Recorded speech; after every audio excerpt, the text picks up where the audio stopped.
नमस्कार। अमृतवाणी Jaybhadra YouTube channel में आपका स्वागत है। एक बार फिर से भक्ति और आध्यात्म के इस पावन मंच पर आपका स्वागत है। हिंदू धर्म में शिवलिंग भगवान शिव का एक प्रतीक यानी सिंबल है। भगवान शिव को सबसे शक्तिशाली देवता माना जाता है, इसलिए उनके सम्मान में मंदिर बनाए जाते हैं जहां शिवलिंग स्थापित होता है। शिवलिंग को दुनिया और ब्रह्मांड की सारी ऊर्जाओं का प्रतीक माना जाता है।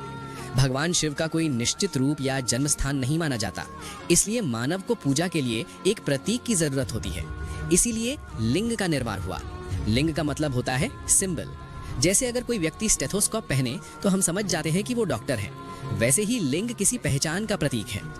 इस प्रतीक, जिसे हम शिवलिंग कहते हैं, का एक वैज्ञानिक यानी साइंटिफिक अर्थ भी बताया जाता है। शिवलिंग के 3 भाग होते हैं। नीचे का हिस्सा, जिसके 4 कोने होते हैं, जमीन के अंदर होता है। बीच का हिस्सा, जिसके 8 कोने होते हैं, एक पेडेस्टल पर टिकता है। ऊपर का हिस्सा, जो गोलाकार यानी राउंड होता है, वही पूजा का मुख्य भाग है। गोलाकार हिस्से की ऊंचाई उसकी परिधि का 1/3 होती है। ये 3 भाग प्रतीक हैं। नीचे का भाग ब्रह्मा जी का, बीच का विष्णु जी का और ऊपर का शिव जी का।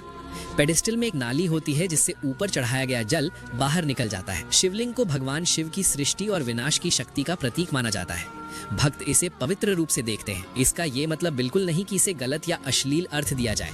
दुर्भाग्य से कुछ वेस्टर्न स्कॉलर्स ने लिंग को पुरुष लिंग यानी मेल ऑर्गन से जोड़ दिया और इसकी पूजा को गलत अर्थ में देखा। जबकि हिंदू धर्म के अनुसार शिव निराकार हैं, तो लिंग को किसी शारीरिक अंग का प्रतीक बताना तर्क संगत नहीं है। इसीलिए स्वामी विवेकानंद ने शिवलिंग को अनंत ब्रह्मांड का प्रतीक बताया था। हिंदू धर्म साइंस का विरोध नहीं करता और ना ही किसी अन्य धर्म का। साइंस प्रयोग और ऑब्जर्वेशन के जरिए भौतिक दुनिया को समझने की कोशिश करता है, लेकिन हिंदू धर्म कुछ ऐसे प्रश्नों के उत्तर देने का दावा करता है जहां साइंस अभी तक नहीं पहुंच पाई है। शिवलिंग को पूरे ब्रह्मांड का प्रतीक माना जाता है। ब्रह्मांड को कई बार एक कॉस्मिक एग के रूप में दर्शाया गया है।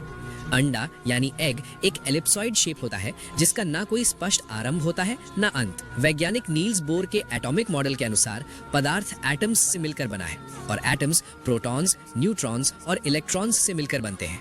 कुछ लोग मानते हैं कि प्राचीन ऋषियों ने इन्हीं तत्वों को अलग नाम दिए थे, जैसे लिंगम, विष्णु, ब्रह्मा, शक्ति आदि। संस्कृत उस समय की मुख्य भाषा थी। महर्षि व्यास ने महाभारत में लिखा है कि भगवान शिव सबसे छोटे कण यानी सब एटॉमिक पार्टिकल से भी छोटे हैं और साथ ही सबसे बड़े से भी बड़े हैं। शिवलिंग सिर्फ एक साधारण प्रतीक नहीं है। ऋषियों ने जन समूह को यह संदेश देने की कोशिश की कि प्रकृति के सबसे छोटे रूप को भी शिवलिंग में देखा जा सकता है। एटॉमिक स्ट्रक्चर में प्रोटॉन्स और न्यूट्रॉन्स न्यूक्लियस में होते हैं और इलेक्ट्रॉन्स उनके चारों तरफ घूमते रहते हैं। कुछ व्याख्याओं के मुताबिक विष्णु को प्रोटॉन से जोड़ा गया है यानी पॉजिटिव चार्ज, शिव को न्यूट्रॉन से यानी नो चार्ज, ब्रह्मा को इलेक्ट्रॉन से यानी नेगेटिव चार्ज और शक्ति को ऊर्जा माना गया है। विष्णु जी के चित्र में उनके नाभि से कमल निकलता दिखाया जाता है जिसमें ब्रह्मा जी बैठे होते हैं। कमल ऊर्जा और आकर्षण शक्ति का प्रतीक है। ये इस बात का संकेत माना जाता है कि इलेक्ट्रॉन प्रोटॉन के विपरीत विद्युत आकर्षण के कारण उसके चारों तरफ घूमता है। न्यूट्रॉन यानी शिव बिना चार्ज के होते हैं और न्यूक्लियस में प्रोटॉन के साथ रहते हैं। जब न्यूक्लियस में प्रोटॉन्स और न्यूट्रॉन्स संतुलन में होते हैं तब एटम स्टेबल होता है। इसी तरह कहा गया है कि जब शिव शांत और अविचलित रहते हैं तब सब कुछ संतुलित रहता है। शक्ति को शिव की अर्धांगिनी माना गया है जो हमेशा उनके साथ नृत्य करती हैं। जब संतुलन बिगड़ता है तब विनाश होता है, जिसे काली या रुद्राणी के रूप में दर्शाया गया है जो प्रलय का नृत्य करती हैं। हमारे पूर्वजों ने गहरा ज्ञान दिया था, लेकिन समय के साथ उसका असली अर्थ कहीं खो गया और सिर्फ परंपरा और ग्रंथ रह गए।